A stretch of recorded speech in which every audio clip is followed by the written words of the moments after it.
नमस्कार। डॉक्टर इंदु शर्मा का स्वर कथा चैनल के सभी श्रोताओं को श्रद्धेय नमन। पिछले कुछ एपिसोड में हमने मुख्य उपनिषदों में से एक केनोपनिषद पर चर्चा की थी।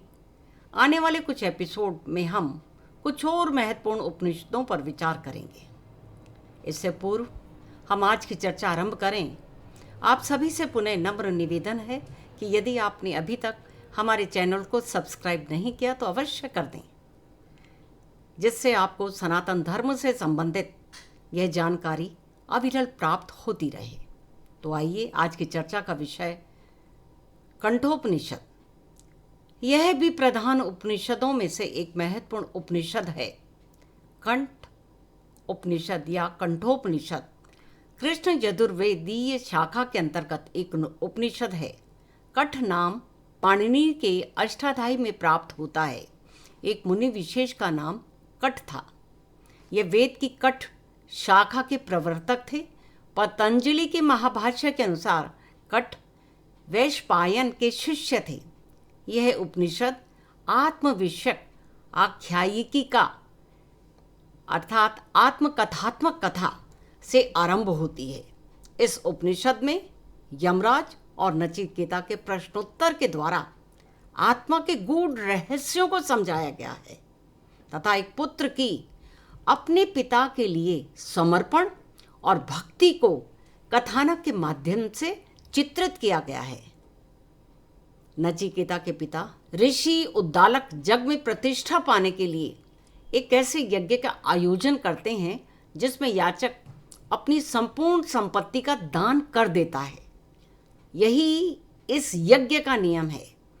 यज्ञ के पूर्ण होने पर नचिकेता ने जब यह देखा कि उसका पिता ऐसी गायों को दान में दे रहा है जो बीमार हैं, बूढ़ी हैं और अपनी प्रजनन शक्ति खो चुकी हैं, तो वह परेशान हो गया। उसने सोचा, ऐसी गायों को तो दान की श्रेणी में नहीं आएंगी, ऐसा दान तो स्वीकार भी ना होगा और ना मेरे पिता का यह यज्ञ सफल होगा। यह सोचकर पुत्र नचिकेता ने अपने पिता से कहा, इस प्रकार के दान से तो आपका ये यज्ञ सफल ना होगा, न ही आपकी आत्मा का अभ्युदय होगा। अगर दान करना है तो आपको अपनी सबसे प्रिय वस्तु का दान करना चाहिए। और पिता के लिए पुत्र से प्रिय क्या हो सकता है? आप मुझे दान कर दीजिए। पिता ने पुत्र की बात अनसुनी कर दी। समझा नादान बालक है।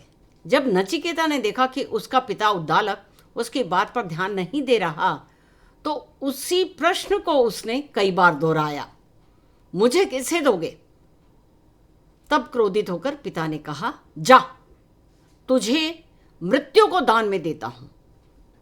पिता का कथन सुनकर नचिकेता मृत्यु अर्थात यमराज के पास चल पड़ा।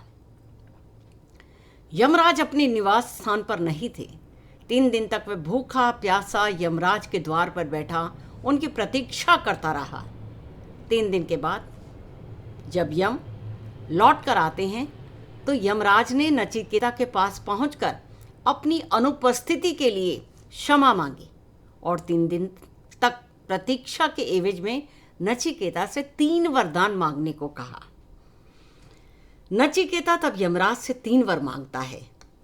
पहला वरदान, हे यमाचार्य, जब मैं घर से निकला था तो मेरे पिता क्रोध में भरे हुए थे। आप पहला वर तो यह दीजिए कि जब मैं घर लौटूं तो मेरे पिता का क्रोध शांत हो चुका हो और वह मुझे प्रसन्न चित्त से मिलें।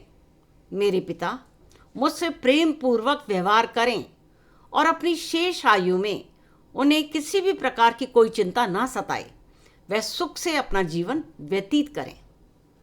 यमराज बोले, तथास्तु।